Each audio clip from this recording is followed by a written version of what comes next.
বলেন ম্যাডামরা, আপনারা সবাই কেমন আছেন? জেনিথ গার্লস মিশন, তাই তো, ক্লাস 11। আজকে আমরা কি করব বলো তো? কি করব? Newton's gravitation law and its planetary motion এর 5 নাম্বার লেকচার। ইতিমধ্যে আমরা 1 থেকে 4টা মানে লেকচার কমপ্লিট করেছি। সম্ভবত জি এর পরিবর্তন তোমাদের কমপ্লিট হয়েছে, তাই তো? তাই বলে না পারনি গতি? যতটুকু হয়েছে তার উপর 2-1টা অঙ্ক করি, 2-4-5টা অঙ্ক করি, এবং তার পরবর্তীতে আমরা কেপলারস ল স্টার্ট করব। নাহলে সময় যদি কম থাকে তাহলে আমরা ওই কি বলে মুক্তি বেগ একটা নাম শুনেছো, স্কেপ ভেলোসিটি নিয়ে আলোচনা করতে পারি।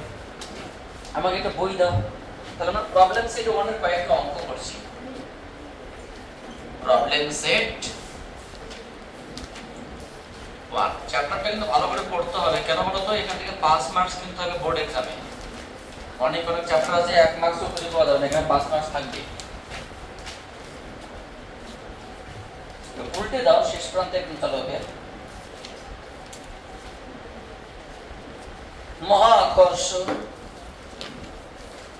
আচ্ছা, প্রবলেম সেট 1 এর মাত্র 22 খানা অঙ্ক আছে। অ্যাটলিস্ট 22 খানা অঙ্ক ধরে ধরে আমাদের করতেই হবে।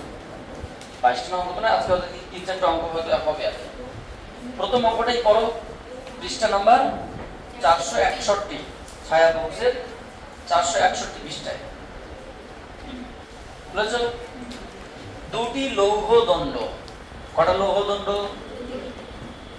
20 সেমি দূরত্বে রয়েছে, মানে 20 সেমি দূরত্বে দুটি লৌহ দণ্ড রাখা আছে। লৌহ দণ্ড দুটি প্রতিটির ভর 100 কেজি, মানে একটা দণ্ডের ভর 100 কেজি, অপরটা দণ্ডের ভরও 100 কেজি।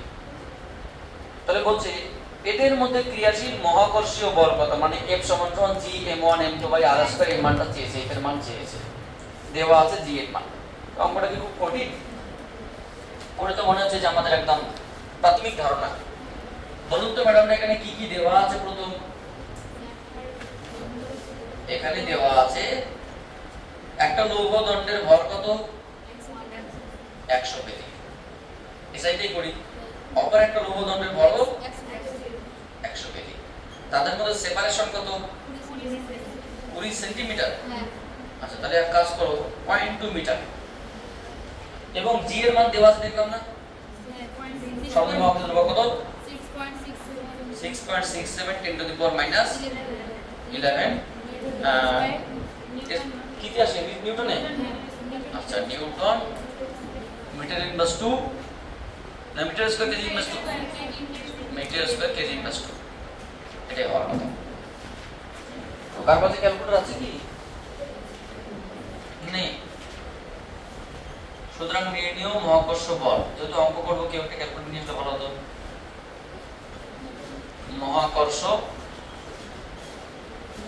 মহাকর্ষীয় বল কি বলুন তো ম্যাডামরা? F = কি? G * m1m2/r². So putting the value and setting the calculation, 6.67 10 to the power -11 into 100 into 100 by 0.2 into 0.2, তাই তো নাকি? তাহলে এক কাজ করি, এখান থেকে 0 তুলে উপরে আরেকটা 100 লিখি। এখানে 2 দিয়ে কাটে 4 25 সঙ্গে 125 লিখি। তাহলে যেটা দাঁড়ালো 6.67 10 to the power -11 into 25 into 10 to the power 4। তাহলে কি আসলো বলুন তো ম্যাডামরা? যেটা এখানে আসলো 25 দিয়ে গুণগুলো কত হবে? 7 25 125 এর 7 25 কত? 175 এর 5 হাতে হলো 17, 6 25 150, 150 আর 17 কত? 167, 167 7 হাতে হলো 16, আর 6 25 150, 150 আর 16 166 নাকি? 166 10 to the power -7। তাহলে এটা আসবে, অথবা দশমিক এখানে নিয়ে আসা হয় 1.6675 10 to the power -3। এত কি? এত নিউটন আসবে। কিসে আছে জানি না, এককটা কিভাবে আছে? কি আছে স্যার? 1.66 1.67 ঠিক আছে। -5 কেন? -5 আসলো কেন? 7 থেকে কি পয়েন্ট আছে তো? 1.67 1 2 3 4 না 4 কমলে তো এটা হওয়ার কথা কত? তাহলে ভুল কিছু লিখলাম কি? ও একটা জিনিস আছে এখানে দশমিক আছে তো এখানে 6 পয়েন্ট এখানে দুটো দশমিক আগে থেকে ছিল তাই না? তাহলে এখানে -2 বাড়বে ঠিক আছে। মানে এখানে দশমিক আছে 10 মাইনাস আমরা দশমিক তুলে দেই -13 হবে ঠিক আছে। এবার দশমিক তুলে দিয়ে তুমি গুণ করো তোমার হচ্ছে গিয়ে তাহলে ঠিক আছে। পরেরটা পাস ঠিক আছে। 2 নম্বর কোশ্চেন কি বলছে দেখো। 2 নম্বর কোশ্চেন কি বলেছে? সময় দিতে বলে টেনশনের কোনো কারণ নেই। একটা অঙ্কটা কি বুঝতে পারলে? এখানে বোঝানো আমাদের কিছু নেই, ক্যালকুলেটর বসাবে এমনি হয়ে যাবে। যদি ক্যালকুলেটর ইউজ আমাদের বন্ধ হয়ে যাচ্ছে আস্তে আস্তে তবে কিছু করার নেই। 50 কেজি এবং 10 কেজি 50 কেজি এবং 10 কেজি ভর বিশিষ্ট দুটি গোলকের কেন্দ্র দুটির মধ্যে দূরত্ব 30 সেন্টিমিটার। তাহলে একটা 50 কেজি একটা 10 কেজির মধ্যে দূরত্ব কত? 30 সেন্টিমিটার। আর দিয়েছে m1 m2 দিয়েছে। এদের মধ্যে পারস্পরিক আকর্ষণ বল 1/28 মিলিগ্রাম ভর বিশিষ্ট বস্তুর ওজনের সমান। এই জায়গাটা কিন্তু গুরুত্বপূর্ণ, মানে স্টুডেন্টরা বুঝতে পারবে না। এদের মধ্যে একটা 50 কেজি একটা 10 কেজি এদের মধ্যে সেপারেশন 30 সেন্টিমিটার। এদের মধ্যে যে আকর্ষণ বল হবে সেই আকর্ষণ বলটা কার সমান? 1/28 মিলিগ্রাম ভরের একটা বস্তুকে ছেড়ে দিলে মহাত্মা গান্ধী যতটা টানবে, মানে গ্রাভিটেশন যতটা টানবে ওই বলটার সমান। বুঝতে পারলে? এদের বলটা যেটা হবে সেটা এই বলের সমান। তাহলে বলেছে জি এর মান কত, ঠিক আছে সমস্যা নেই। তাহলে আমরা কি করতে পারি? কোশ্চেনটা এখানে যেটা দেওয়া আছে কি কি কাজ করতে পারি বলুন তো ম্যাডাম না। প্রথমে m1 এর মান কত দেওয়া আছে? 50 কেজি। m2 এর মান কত দেওয়া আছে? 10 কেজি। আচ্ছা r এর মান কত দেওয়া আছে? 30 সেন্টিমিটার, মানে 3/10 এত মিটার। উই নো আমরা কি জানি বলতো? কেশির বল কত? F সমান সমান G into m1 m2 by r square বা G into তোমার হচ্ছে কি 50 10 বাই 9 উপরে 100 ঠিক আছে। মানে বর্গ করলাম 3/10 তার স্কয়ার করলাম r স্কয়ার। তাহলে মেইনলি কি দাঁড়ালো বলতো? তোমার হচ্ছে কি 5/9 G into 10 to the power 1 2 2 4 এত নিউটন, তাই না? কিন্তু ওরা কি বলেছে? ওরা বলছে অ্যাকর্ডিং টু কোশ্চেন। আবার আমরা কি বলতে পারি? আবার বা अगेन একটা বস্তু যার ভর কত 1/28 মিলিগ্রাম, যার ভর কত? ধরুন এর ভর হচ্ছে তোমার f কত গ্রাম? 1/28 into 10 to the power -3 এত গ্রাম। তাহলে এত গ্রাম বস্তুকে কত জোরে গ্র্যাভিটি টানছে? সো গ্র্যাভিটেশনাল ফোর্স কে যদি আমরা F1 বলি সেটা কত বলুন তো? mg। mg তো এই গ্রাম মিলিগ্রাম নয়। m কত? 1/8 10 to the power -3 into 980 এত টাইনি। আচ্ছা টাইন থেকে আমরা কাজ করতে পারি। আচ্ছা লিখি আগে টাইন। বলতে এক টাইন সমান কত নিউটন? কেটে দিব। তাহলে আমরা কাজ করতে পারি কি এখান থেকে তোমার 5/90 G 10 to the power 5 Newton করতে পারি। এটা মানে কি? নিউটন থেকে ডাইরেক্ট করতে গেলে আমাদের ডাইরেক্ট কেজি করতে হবে। এটাকে সেটা গ্রাম থেকে কেজি করে, কেজি করলে কত হবে? 1/28 10 to the power -6 কেজি। বুঝতে পারলেন? তাহলে নিম্নমুখী বল কত হবে? F1 সমান সমান mg। m এর মান কত? 1/28 into 10 to the power -6 into 9.8 এত নিউটন। ওরা কি বলেছে বলতো, এই বলটার সমান। বিষয় বোঝার চেষ্টা করো। 50 কেজি ও 10 কেজি ভরের দুটি বস্তুকে পরস্পর যদি 30 সেমি দূরত্বে রাখা হয়, তাদের মধ্যে যে বলটা সৃষ্টি হয় সেই বলটা এত মিলিগ্রাম ভরকে গ্রাভিটি যত দূরে টানে সেই বলের সমান। তাহলে এই বলটা এবং এই বলটা সমান। ওরা বলেছে, আমি বলি কি সমান হয়, তাহলে জি এর মান কত? তাহলে অ্যাকর্ডিং টু কোশ্চেন এটা আমরা কি বললাম, দুটোকে এসআই নিয়ে আসলাম, এটাতে সিরিজ নিতে পারতাম। তো কি আসলো বলতো আলটিমেটলি, যেটা আসলো অ্যাকর্ডিং টু কোশ্চেন f সমান সমান f এর মান কত বলুন তো ম্যাডাম? আমরা 5/9g 10 to the power 4 এটা এসে নাম। এখানে কি আসলো 1/28 10 to the power -6 into 9.8।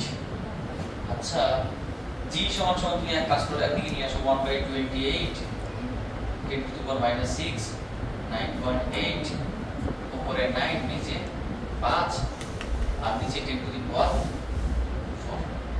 একটু সহজ করে দেখি, 9.8 into 9/28 10 to the power, রেডিকের নিচে একটা 5 আছে, তাই তো?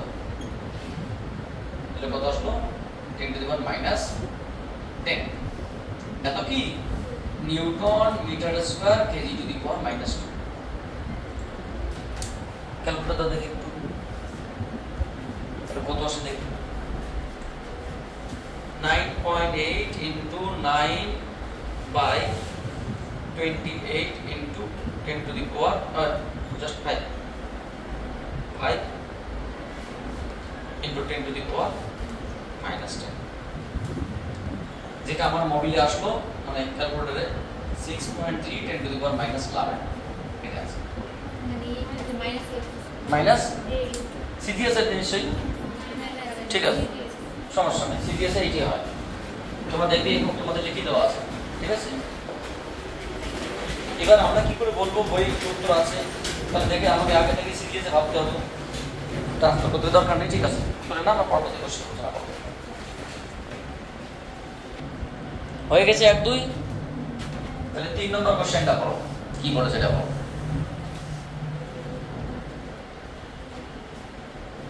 বলে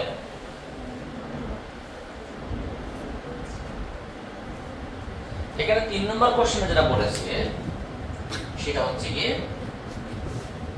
ভূপৃষ্ঠ থেকে কত উচ্চতায় উঠলে অভিকর্ষজ ত্বরণের মান ভূপৃষ্ঠের ও ভূপৃষ্ঠস্থ মানের অর্ধেক হবে, যেখানে পৃথিবীর ব্যাসার্ধ 6400 কিলোমিটার।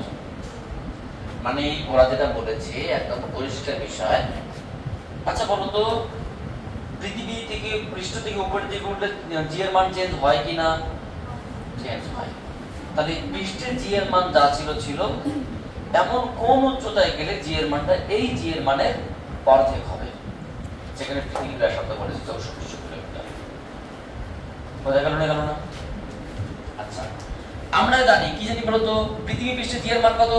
পৃথিবী পৃষ্ঠে জি এর মান জি 9.8, কিন্তু পৃথিবী পৃষ্ঠ থেকে যত উপরের দিকে ওঠা হয় তখন জি এর আর এর মান কত দিয়েছে এখানে? 6400 কিলোমিটার বা 6400 × 10 to the power 3 মিটার। আমরা কি জানি, এটা ধরো পৃথিবী ব্যাসার্ধ আর পৃথিবী পৃষ্ঠ থেকে যদি এটাকে পৃষ্ঠ থেকে এই উচ্চতায় নিয়ে যাওয়া হয়, কত উচ্চতায়? এখানে মান কত? জি, এখানে মান কত? জি প্রাইম। বলতো আমরা কি জানি? আমরা জানি জি প্রাইমটা সমান কি? জি প্রাইম সমান g by 1 plus h by r তার হোল স্কয়ার। এটা কি জানো? পৃথিবীর পৃষ্ঠের সাপেক্ষে কোন একটা উচ্চতা জি এর মান, অ্যাকচুয়ালি আমরা মনে করে দেখো, আমরা অঙ্ক করার সময় বলেছিলাম এটাকে ইউজ করতে, এটাকে আরো ক্যালকুলেশন করে কি লেখা যায়? g * 2h - 2h by r। Actually finally সমীকরণটা এরকম আছে, g প্রাইম সমান সমান g * 1 - 2h বাই r। এটাই আছে না? এটা দিয়ে করলে অঙ্ক হবে, কিন্তু অ্যানসার সঠিক হবে না, কাছাকাছি আসবে। আর এর দিয়ে কোনো অঙ্ক সঠিক হলে খুব কাজ, মানে যেটা অ্যানসার দেওয়া সেটা মেলার চেষ্টা হবে। মানে এটা এবং এটার মধ্যে পার্থক্য নেই, এটার একটা কারেকশন রূপ, এটা মানে কিছু বাদশাহ দিয়ে এটা পেয়েছে, এটা প্রকৃত রূপ। তাই আমরা অঙ্ক করার সময় এটা দিয়ে ইউজ করব। ভালো করে দেখো থিওরিতে এটা থেকে এটা বানানো হয়েছে, ঠিক আছে? চলো ওরা কি বলেছে বলো তো, অ্যাকর্ডিং টু কোশ্চেন, প্রশ্নে বলেছে জি প্রাইমটা কত হবে, পৃথিবী পৃষ্ঠে জি এর অর্ধেক হবে, তাই না? আর যেহেতু আমরা বলো যেহেতু, তাহলে আমরা কি বলতে পারি, অ্যাকর্ডিং টু কোশ্চেন, প্রশ্ন বলুন তো ম্যাডাম, আমরা জি প্রাইম সমান কি জানি, জি বাই h বাই r তার বলো তো জি প্রাইমের জায়গায় কি লিখবো, জি বাই 2, কারণ আমি বলি নো কোশ্চেনে বলে দিয়েছি, তাহলে h বাই r তারপর স্কয়ার, এটা যদি হয় তাহলে বলেছে ওরা r এর মান কত, না কিসের মান কত উচ্চতায়, তাহলে জি জি কেটে গেল, তাহলে লিখতেই পারি বজ্রমূলন করলে 1 plus h by r তারপর স্কয়ার equals to just 2, বা 1 plus h by r equals to root 2, বা h equals to root 2 minus 1 into r, বরাবর যাবো ক্যালকুলেশনটা, সো মান পুট করো root 2 minus 1 into 64, উত্তর কিসে আছে, কিলোমিটারে আছে, তাহলে আর ভাঙা দরকার নেই, তাহলে এত কিলোমিটার আছে যেটা আছে, অর্থাৎ ভূপৃষ্ঠ থেকে এত উচ্চতায় জি এর মান মানে ভূপৃষ্ঠে জি এর মানের অর্ধেক হবে, সেটা কত হবে, root 2 minus 1 bracket start 6400, 2650 আছে, কিন্তু তুমি এই ক্যালকুলেশনটাই ওই সূত্র দিয়ে করবে, 2600 কাছাকাছি 50 এর কাছাকাছি আসবে, কিন্তু মান এটা আসবে না, কাছাকাছি হয়, বুঝতে পারলে কি বললাম? তাহলে এই হচ্ছে কি এত উচ্চতায় অভিজ্ঞতা, মানে কি এখানে বলতো জিটা কত, আমরা জানি জি সমান সমান জিএম বাই আর স্কয়ার, আর জি প্রাইমটা কত আসলো, জিএম বাই আর স্কয়ার, তার সঙ্গে 1 by 1 plus h by r তারপর স্কয়ার, কারণ জি বাই এটা তো জি ইয়াকে লিখে দিতে পারে, দরকার থিওরিটিক্যাল ছোট বিষয়। কোশ্চেন নাম্বার 4 কি বলেছে 4 নম্বর কোশ্চেনে, 4 নম্বর কোশ্চেনে বলেছে ভূগর্ভে কত গভীরতায় অভিকর্ষজ ত্বরণের মান ভূপৃষ্ঠের মানের 1/4 হবে, মানে ঠিক উল্টো ঘটনা, ভূপৃষ্ঠ থেকে কত গভীরতায় জি এর মান পৃষ্ঠের গভীরতার 1/4 হবে, এখানে যেমন অর্ধেক হলো উপরে উঠতে গিয়ে নিচে নামতে গিয়ে কতটুকু কখন 1/4 হবে, এটা চেয়েছে, যেখানে পৃথিবীর ব্যাসার্ধ আর একটি সুষম ঘনত্ব বিশিষ্ট গোলক হিসেবে ধরে নাও, আচ্ছা ভালো কথা, তাহলে কি করতে হবে ম্যাডামরা বলুন তো, এখানে কিছুই করতে হবে, শুধু অঙ্কটা সলভ করতে হবে, তাহলে এটা একটা পৃথিবী পৃষ্ঠে জি এর মান কত, জি ত্বরণ কত জি, যখন পৃথিবী পৃষ্ঠ থেকে h গভীরতায় আমি গেলাম তখন এখানে জি এর মান কত, জি প্রাইম, এটা পৃথিবীর কেন্দ্র থেকে পৃষ্ঠের দূরত্ব কত r, মানে হচ্ছে কত গভীরতায়, এটা কি বলছে বলতো, ধরি h গভীরতায়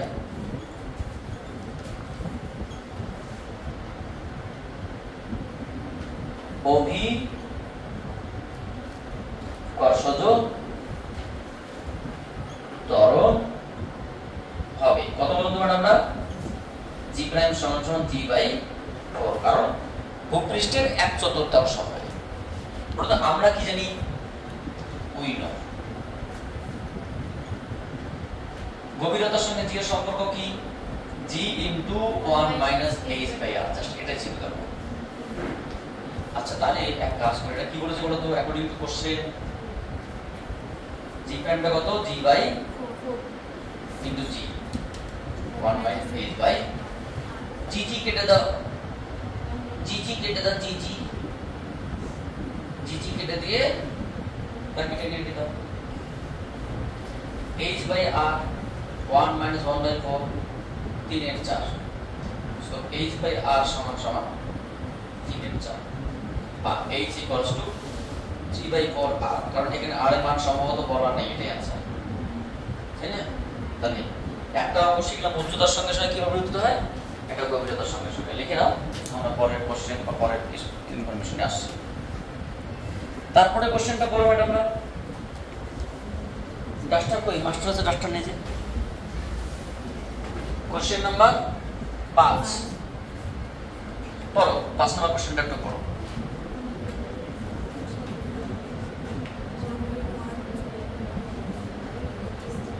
কি বলেছে? কোন গ্রহের ভর ও ব্যাসার্ধ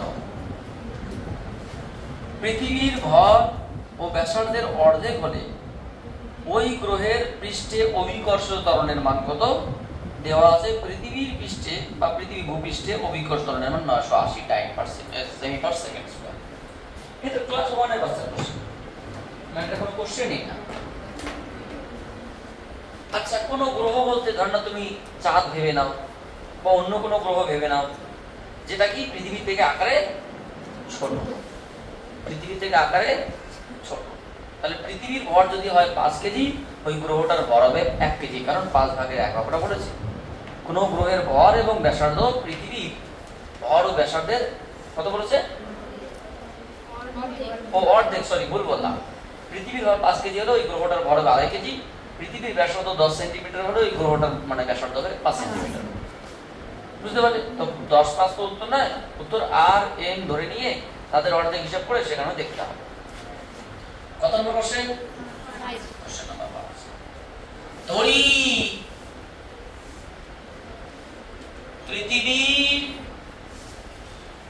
পৃথিবী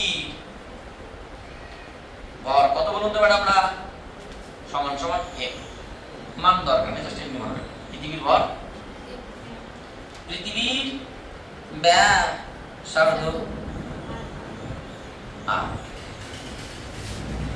সুতরাং পৃথিবীর পৃষ্ঠে অভিকর্ষজ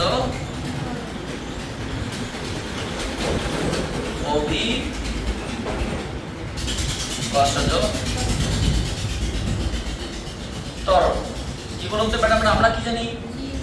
g সমান সমান gm/r²। সেটা মান আমরা পরে বসাবো, এটা 1 নম্বর সমীকরণ হিসেবে রাখলাম। অবশ্য g এর মান আমরা বলে দিয়েছি 980 সেমি পার সেকেন্ড স্কয়ার। আবার আগে আচ্ছা, কোন গ্রহের ভর যদি আমরা m' বলি, m1 বলি, জাস্ট ভাষার লাগা দরকার নেই। গ্রহের, এটা গ্রহের ক্ষেত্রে লিখছি, গ্রহের ক্ষেত্রে। আচ্ছা বলুন তো ম্যাডাম, আমরা গ্রহের ভরটা কি হবে তাহলে? m1 টা হবে পৃথিবীর ভরের। গ্রহের ব্যাসার্ধ যদি আমরা r1 বলি, সেটা কত হবে? পৃথিবীর ব্যাসার্ধের। সুতরাং ত্বরণ কত হবে? সুতরাং নির্ণেয়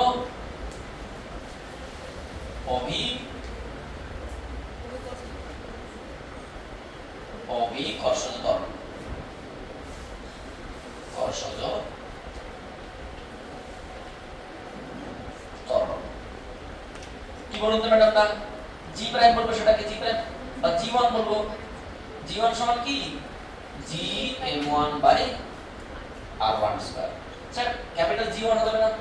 তো সর্বজনীন ধ্রুবক, পৃথিবীর সব জায়গায় সমান। তাহলে ক্যাপিটাল জি ইনটু m1 এর জায়গায় কি লিখবো? m/, আর এর জায়গায় কি লিখবো? r²। তাহলে কি দাঁড়ালো বলো তো? সেটা দাঁড়ালো gm/2r²/4। তাহলে মোটের উপর কি হবে কেউ বলতে পারবে? 2 ইনটু gm/r² হবে। দেখো 2 নিচে 4 উপরে উঠলে কি হবে এটা? সো এটা কি 2g লিখতে পারি? এটা কি g আছে, সো 2 ইনটু 980, তাহলে 1960 সম্ভবত, তাই তো নাকি? এত সেমি পার সেকেন্ড। সহজ কোশ্চেন, 5 নম্বর কোশ্চেন। তারপরে কি বলেছে? কত নম্বর কোশ্চেন? 7 নম্বর। 7 নম্বরটা কি বলেছে? 6 নম্বরটা কি হলো? ও 6 নম্বরটা হবে না, কারণ আমাদের এই কি বলে কেপলারের সূত্র এখনো পড়িনি। কেপলারের সূত্র লাগবে, এমনি অঙ্ক করতে পারি আমি, কিন্তু বেকার পড়া দরকার, সূত্র হলে তখন আমার পড়াবো। এবার আমরা 7 নম্বরটা পড়ি। পৃথিবীর পৃষ্ঠ থেকে কত উচ্চতায় অভিকর্ষ ত্বরণের মান ভূপৃষ্ঠের ত্বরণের মান এর 25% হ্রাস পাবে, যেখানে পৃথিবীর ব্যাসার্ধ এত। পৃথিবীর পৃষ্ঠ থেকে কত উচ্চতায় অভিকর্ষ ত্বরণের মান ভূপৃষ্ঠ ত্বরণের মানের কত 25% হ্রাস পাবে? কত নম্বর প্রশ্নটা? 7। আচ্ছা, এখানে বড় তো, আচ্ছা ধরি এই উচ্চতায়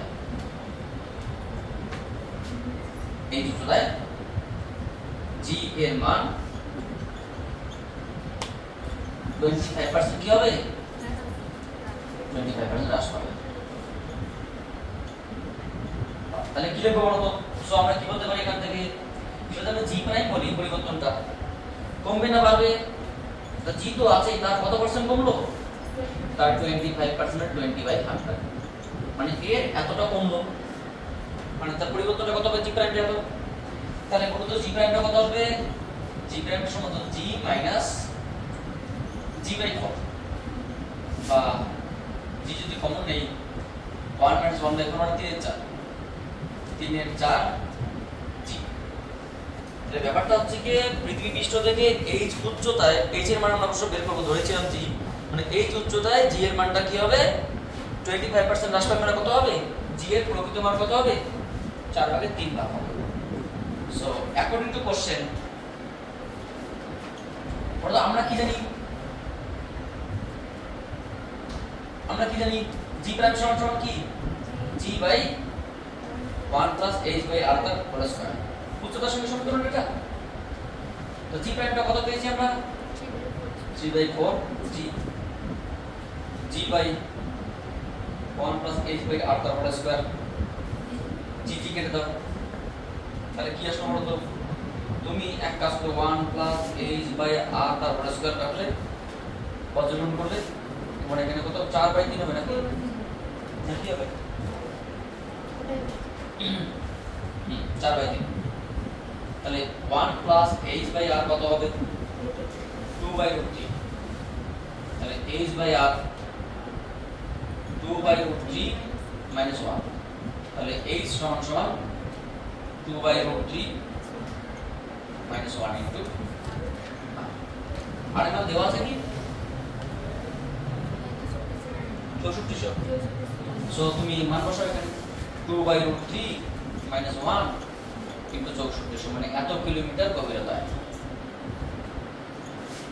এত কিলোমিটার গভীরতায় উচ্চতায় জি এর মান 25%। দেখা যাক কত আসে। Bracket start 2/3 minus 1 bracket close into 6400, 990। ঠিক আছে না? ঠিক নেই, 990 কিলোমিটার উচ্চতায়। হ্যাঁ 990.1 ঠিক আছে, 0.1 লিখে নাও, কিলোমিটার উচ্চতায় লিখে নাও। তারপরে আমরা আসছি দেখি কি করা যায়। বলেন 8 নম্বর কোশ্চেনটা কি বলেছে ম্যাডামরা? কি বলেছে একটু পড়ো শুনি কি বলেছে। আচ্ছা, কোশ্চেন নাম্বার 8।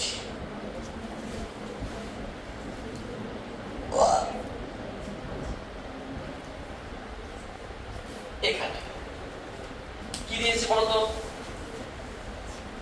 দেখাও যে পৃথিবী তুমি নিজ অক্ষের চারিদিকে যখন আবর্তন না করো তখন নিরক্ষরেখায় যা অভিকর ত্বরণের মান হয়। কি বলছে? ও দেখাও যে পৃথিবী নিজ অক্ষের চারিদিকে আবর্তন না করলে নিরক্ষরেখা অভিকর্ষ ত্বরণের মান বর্তমান মানের 3.38 সেমি পার সেকেন্ড স্কয়ার বৃদ্ধি পাবে, যেখানে পৃথিবীর ব্যাসার্ধ 30। মানে এটা কি করতে হবে তো? ওই আর্নিং গতি যে সূত্রটা ছিল ওই সূত্র দিয়ে অঙ্কটা করতে হবে। বুঝতে পারলেন না? তাহলে কি বলেছে? আমরা কি জানি বলো তো? উই নো, বলো তো আর্নিং গতির সূত্রটা কি? জি প্রাইম সমান সমান g into 1 minus omega square আর cos স্কয়ার থিটা যদি ভুল বলে না থাকে, তাই না? মানে আণবিক গতির জন্য জি এর পরিবর্তন। আচ্ছা যদি ঘূর্ণন না থাকে কি বলছিস বলবো না, আরেকবার দেখি। দেখা হচ্ছে পৃথিবী নিজ অক্ষের চারিদিকে আবর্তন না করলে নিরক্ষরেখা যদি আবর্তন না করে তাহলে জি এর মান জি হবে, বুঝতে পারলে? আবর্তন না করলে জি এর মান কত? জি। যদি আবর্তন করে তখন জি এর মান তো জি নয়, জি এর মান এটা। তাহলে আবর্তন না করলে জি, আবর্তন করলে জি প্রাইম। তারপরে তো জি বড় না জি প্রাইম বড়? জি বড় না জি প্রাইম বড়? জি বড়, কারণ জি এর থেকে কিছুটা বাদ দিয়ে তবে জি প্রাইম হচ্ছে, বুঝতে পারলে? তাহলে এটা কোথায় হিসাব করতে হবে? নিরক্ষরেখায়। বড় তো নিরক্ষরেখায় থিটার মান কত? নিরক্ষরেখায় 0 ডিগ্রি। নিরক্ষ রেখায় সব জায়গায় আমার নয়, থিটা সমান সমান 0 ডিগ্রি। সুতরাং cos স্কয়ার থিটা সমান সমান 1। সো তখন নিরক্ষরেখায় জি এর মান কত হবে? জি প্রাইম সমান সমান g into 1 minus omega square R by g. আমি যদি ভেঙে লিখি তাহলে কি হবে? G minus omega square R, তাই না? তাহলে কতটা বৃদ্ধি পাবে বলেছে না? তাহলে সুতরাং নির্ণয়। আচ্ছা কি চেয়েছে বলো তো? নির্ণয় জি এর বৃদ্ধির মান, বৃদ্ধির মান কি বলুন তো ম্যাডাম? না ডেল্টা জি যদি বলে কতটুকু বাড়লো, সেটা কি জি এর থেকে জি প্রাইমটা বাদ দিলাম, এতটা বাড়লো। জি তো জি আছে, জি প্রাইমটা কত? জি মাইনাস ওমেগা স্কয়ার আর। তাহলে কি দাঁড়ালো বলতো? Just omega square. আচ্ছা বলুন তো ম্যাডাম ওমেগা সমান কি? 2 পাই বাই টি, তারপরে square into R. 2 pi by T মানে কি? পর্যায়কাল। পৃথিবী এক পাক ঘুরলে কত সময় লাগে? 24 ঘন্টা। এক এক ঘন্টা মানে কত সেকেন্ড? 3600 সেকেন্ড। মানে একবারে 86400 সেকেন্ড লিখলেই হতো। এত স্কয়ার ইনটু 6400 কিলোমিটার, তার থেকে 10⁻³ এত মিটার, মানে এত। ও এত আমরা মিটার পার সেকেন্ড বের করতে চাই, পরে আমরা সেমি পার সেকেন্ড নিয়ে আসবো। Meter per second square answer আসবে। সেমি পার সেকেন্ড করতে গেলে এক কাজ করো, তুমি 100 দিয়ে গুণ করো, তাহলে কত? Semi per second square. এটাই আনসার হওয়ার কথা। ক্যালকুলেশন করো কত, মানে ও তো বলেছে দেখাতে বলছে, প্রমাণ করতে বলছে, ওই মানটার সঙ্গে হচ্ছে করলাম। ব্র্যাকেট স্টার্ট 2 পাই আপয়েন্ট 24 3400 bracket close square into 6400 into 10⁵ 3.38 3.38 তোমাদের দেখতে হবে এত সেমি পার সেকেন্ড। সো এটা কি? এটাকে প্রুভড, কারণ প্রমাণ করতে হবে, ঠিক আছে? প্রুভড। যেহেতু আমাদের এই রিলেটেড অঙ্ক আমরা আপাতত খুব একটা দেখতে পাচ্ছি না, যদিও এইগুলি হয়তো লুকিয়ে আছে থাকো, আমরা পরবর্তী নেক্সট 6 নম্বর ক্লাসে কেপলার স্টার্ট করবো, নতুবা তোমার হচ্ছে যে মুক্তি রেখে স্টার্ট করবো, নতুবা তোমার হচ্ছে কি বলে ওটাকে স্যাটেলাইট স্টার্ট করবো। তো ব্যাপারটা স্যাটেলাইটটা খুব একটা জানতে হবে না, কেপলার ল আর মুক্তি রেখে আমাদের ভালো করে জানতে হবে। তোমাদের সঙ্গে ছোট্ট একটু হালকা করে পরিচয় করে দিচ্ছি, তোমরা যদি কিছু বলতে চাও বলতে পারো, না বলতে চাও সমস্যা নেই। তারপরে আমি পরবর্তী ক্লাসের জন্য বাকিদেরকে আমি ইনভাইট করছি। তোমরা কি সবাই ভালো আছো ম্যাডামরা? কোনো জায়গায় বুঝতে সমস্যা হচ্ছে? মানে কি সমস্যা হচ্ছে বলো? কোনো সমস্যা হচ্ছে? Thank you for watching my video and wait for my next class.